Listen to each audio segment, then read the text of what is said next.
Selamat datang di tutorial IoT Indonesia. Kali ini kita akan membahas bagaimana cara menerapkan sensor ultrasonik yang cukup murah tentunya, dan kita bisa gunakan untuk otomasi yang sederhana, simple, dan mudah tentunya. Ini saya coba implementasikan pada lampu kamar mandi ya. Jadi dengan kita lihat ya di sini di sensor ultrasonik ini kita bisa lihat adanya perubahan jarak ya dari 0,5, 0,3, 0,2 ya, tergantung dari objek yang atau jarak objek dari sensor tersebut. Nah, saya membuat ini dengan ini ya di sini. Jadi pada device ini kita tambahkan ya,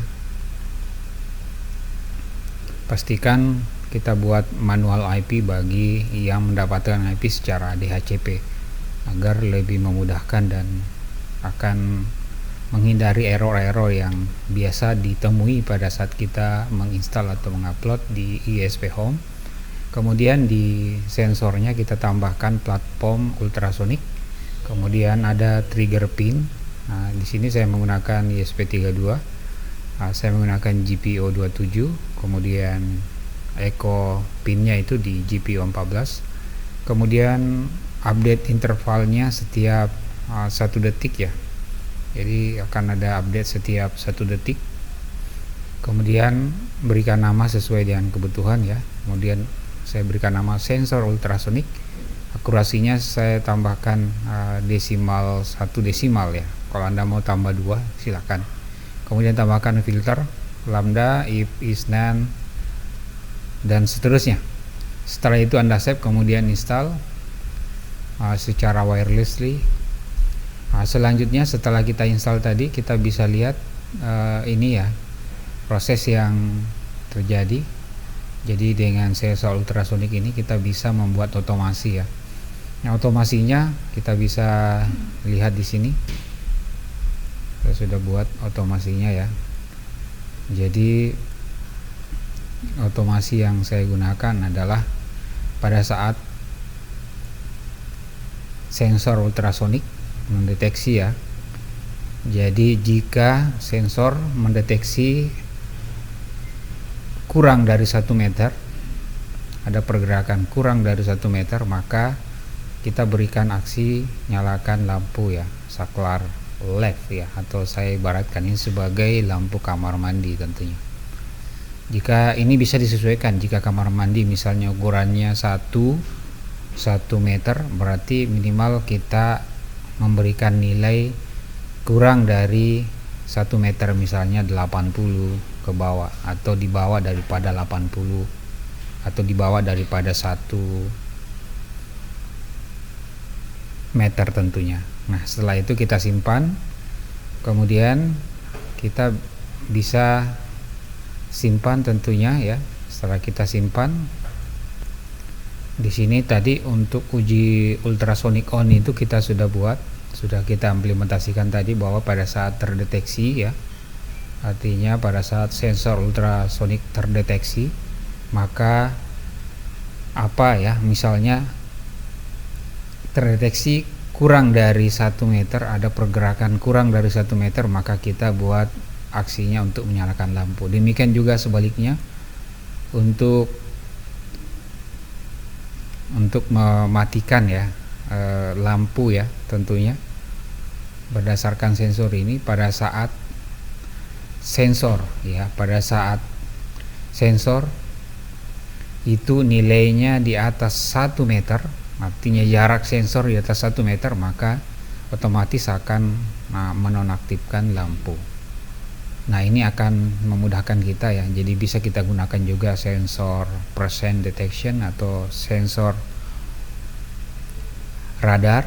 Ini juga akan powerful tentunya dalam mendeteksi sebuah otomasi dalam menyalakan dan menonaktifkan sebuah lampu dalam sebuah otomasi, dan ini akan sangat berguna dibanding dengan menggunakan sensor atau motion sensor yang tradisional. Setelah sudah kita simpan, kemudian kita kembali uji. Nah, sekarang kita bisa uji ya dalam hal bagaimana dia bereaksi pada saat ini. Kan kondisi lampu lagi menyala. Saya coba akan tinggalkan ya lokasi ya untuk melihat bagaimana proses yang terjadi. Selanjutnya kita bisa lihat pada saat saya keluar di area kamar mandi, maka lampu akan padam dengan sendirinya. Artinya di luar atau lebih besar dari jarak 1 meter. Di sini terdeteksi 1,2. Nah, bagaimana jika saya kembali masuk ke dalam area kamar mandi? Apa yang terjadi? Dipastikan lampu kamar mandi akan on seperti yang terlihat. Nah, di sini tentu sangat membantu kita dalam mengorganisir otomasi yang ada di rumah kita. Oke, demikianlah tutorial kali ini. Terima kasih. Assalamualaikum warahmatullahi wabarakatuh. Oke, langkah selanjutnya yang ingin saya lakukan adalah melakukan pengujian pada sensor yang kita sudah buat ini. Jadi saya akan mendekati dan menjauh dari area sensor ini. Kalau saya amati bahwa jarak jangkauan maksimumnya sekitar 2 meter yang bisa dia lacak. Di luar daripada area itu, saya berikan angka 3,1 seperti yang ada di IAM daripada sensor ini. Kita berikan 3,1. Jika muncul angka 3,1, itu menunjukkan bahwa sensor sudah tidak bisa mendeteksi objek yang atau sudah berada di luar area cakupannya, seperti itu. Seperti ini ya, 3,1 berarti sensor sudah tidak membaca ya. Tidak membaca adanya halangan atau benda yang ada di areanya, jangkauannya. Jadi sesuai yang saya katakan tadi bahwa sensor ini mampu mendeteksi sampai jarak maksimum 2 meter ya, 1,9 ya, 1,9, 1,8 di area itu ya. Ini kalau saya uji dari tadi ya. Jadi demikianlah tutorial kali ini, semoga bisa membantu, mudah-mudahan bisa memberikan masukan bagi Anda yang ingin mencoba sensor ultrasonik ini. Demikianlah, assalamualaikum warahmatullahi wabarakatuh. Sampai jumpa di tutorial berikutnya.